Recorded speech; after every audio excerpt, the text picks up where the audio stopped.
ছেলে কেমন আছে রিঙ্কি? আচ্ছা, এসকে বলছে কেমন করে পুরলো কপাল।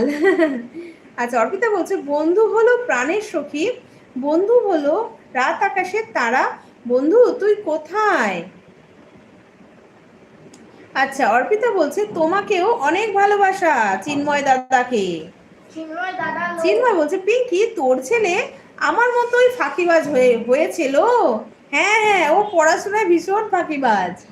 আচ্ছা, রিঙ্কি বলছে একটা সময় কেটে গেছিল, 1:30টার সময় আবার চালু করেছিলাম, আবার 4টের সময় কেটে গেছে। আচ্ছা হ্যাঁ, আমি 2টোর সময় জয়েন করেছিলাম। তুমি তার মানে আমার কোনো কমেন্ট দেখোনি রিঙ্কি? আমার তাহলে কমেন্ট দেখতে পাওনি তো। আচ্ছা, আমাকে পিনে বসাও। আচ্ছা, অর্পিতাকে একটু যা যা বন্ধু করার করে নাও, আমি এবার রিঙ্কিকে একটু পিনে বসাচ্ছি। রিঙ্কি তাহলে আমার কমেন্ট দেখতে পেয়েছিলে নাকি পাওনি? আচ্ছা, সকাল থেকে কারেন্ট ছিল না। ও, আমি আরো ভাবছি যে রিঙ্কির কি হলো, আজকে তো আসলো না, ও তো মিস করে না কোনোদিন। কাকে খুঁজছিস অর্পিতা ডার্লিং?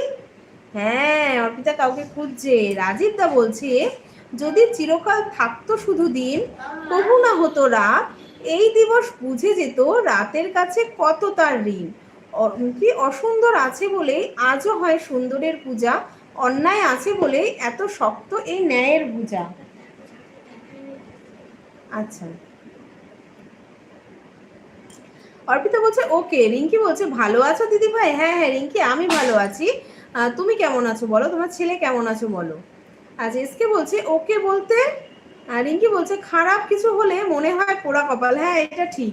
ঠিক আছে রিঙ্কি, আমি আজকেও তাহলে 2টোর থেকে ওই 8টা পর্যন্ত কালকে থেকে যাব। ঠিক আছে, তুমি তো আমাকে অনেকটা টাইম দিয়েছো সেদিন রাত্রেবেলায়, তো আমি আজকেও তোমার ওখানে আমি থেকে যাব। ঠিক আছে রিঙ্কি, আমি তো লাইভ করি, আমার লাইভটা শেষ করে আমি তোমার ওখানে চলে যাব, 2টোর থেকে 8টা পর্যন্ত থেকে যাব। আচ্ছা, রিঙ্কি বলছে আমায় বন্ধু করে নাও সবাই। হ্যাঁ, সবাই একটু বন্ধু করে নাও তো। চিন্ময় দাদা ভাই বলছে অর্পিতা যা কবিতা লিখছিস, রবি জ্যাঠাডা থাকলে তুই কবিতা পেটিস। একদম, আমি তো কুরকুরে ল লিখতে ভুলে গেছি। তাই? আচ্ছা, মিতাদি বলছে মাসুদ ভাইকে বলো বোন আমাকে বন্ধু করতে। আচ্ছা, এসকে মিতাদিকে বন্ধু করে নে তো, মিতাদিকে বন্ধু করে নে। অর্পিতা বলছে আমার সব বন্ধুদের খুঁজি গো, সে একদিন বলেছিল আমাকে ছেড়ে যাবে না। রিঙ্কি বলছে আমি সকালবেলায় উঠে দেখছি লাইভ কেটে গেছে, তোমার কমেন্ট দেখতে পাইনি, তাই কোনো ব্যাপার না। হ্যাঁ, আমিও তো, আমি অন্যদিন 5টায় উঠি, তবে আজকে 5:30টায় উঠেছি।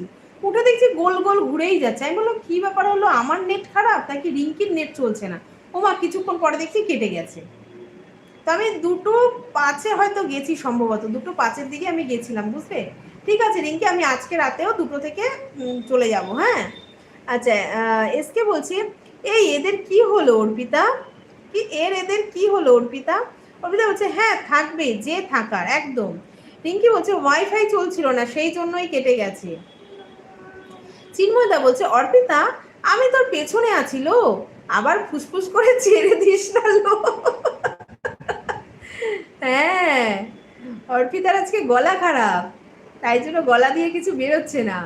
অর্পিতা বলছে কিছু না ফড়িং। রিঙ্কি বলছে আমি কাজ করছি, শুধু হাত তুলবো দিদি ভাই। হ্যাঁ হ্যাঁ রিঙ্কি, ঠিক আছে। কি মিউট থাকলাম, আচ্ছা ঠিক আছে ঠিক আছে। এসকে বলছে বলো না ডার্লিং। ওরে বাবা, অর্পিতা বলছে হ্যাঁ হ্যাঁ। রিঙ্কি রিঙ্কি বলছে দিদি ভাই দিতে হবে না, কোনো ব্যাপার না। না না রিঙ্কি, ওটা বললে হয় নাকি বলো? তুমি আমাকে সেদিন কটায় এসছিলে, মানে 12টায় এসছিলে, 12টা থেকে 11টা পর্যন্ত ছিল, ওটা বললে হয় না রিঙ্কি। আমি আজকে আমার তো 2টোর পরে তো আমি কেটে দিই, অনেক সময় চালু রাখি, কিন্তু চালু রেখেও কোনো লাভ হয় না, বুঝলে? কেউ থাকে না, তো শুধু শুধু চালু না থাকে সেই টাইমটা তোমাকে দিয়ে দেবো, তাই না রিঙ্কি? পুরোটা হয়তো দেওয়া হবে না, তো ঠিক আছে যতটা পাচ্ছি দিয়ে দিই না, অসুবিধা কি আছে? আর একদিন সঞ্জয় দাকে আমার দিতে হবে, সঞ্জয় দাও আমাকে নাইট দিয়েছিল, তো সঞ্জয় দাকে একদিন দিতে হবে, ব্যাস তোমাদের দুজনকে দিলে আমার মানে মোটামুটি কমপ্লিট হয়ে যাবে ওই সপ্তাহেরটা, তোমরা দুজন বাকি আছো। আচ্ছা, রাজীব দা বলছে একটা মিষ্টি সকাল, সত্যি কত মিষ্টি, প্রকৃতির এক অপরূপ সৃষ্টি। একটা মিষ্টি সকাল যেন একটি নিষ্পাপ শিশু, মোহময়ী শান্ত স্নিগ্ধ সকাল, ঠান্ডা বাতাস হৃদয়কে শীতলতা করেছে দান। তাই তো